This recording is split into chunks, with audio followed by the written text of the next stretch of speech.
Une journée intense avec de nombreux témoignages, dont certains qui ont sévèrement mis en cause Nicolas Bonnemaison, ceux des infirmières et aides-soignantes qui ont dénoncé ces actes.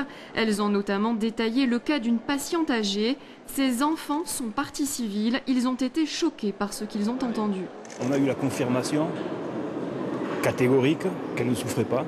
Malheureusement, ils auraient pu être là pour assister leur mère, pour être avec elle, et que c'est une intervention extérieure qui a causé sa mort. Une fin de vie confisquée selon cette famille. L'intention de Nicolas Bonnemaison était au contraire de la protéger selon son avocat.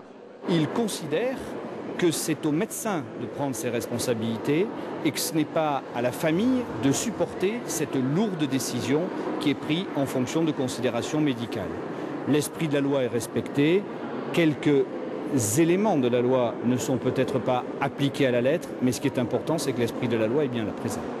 Les faits, rien que les faits, auront été évoqués aujourd'hui et c'est la direction que doit prendre ce procès où le débat sur l'euthanasie n'a pas sa place selon le procureur. Je ne suis pas là pour entamer ou participer à un débat sur le thème général de l'euthanasie. Ça n'est pas le lieu, ça n'est pas le moment.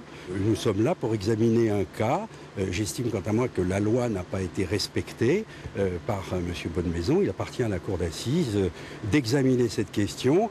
Demain, l'audition des proches des patients va continuer, mais avec un autre éclairage, car cette fois, ce sont des familles qui soutiennent Nicolas Bonnemaison.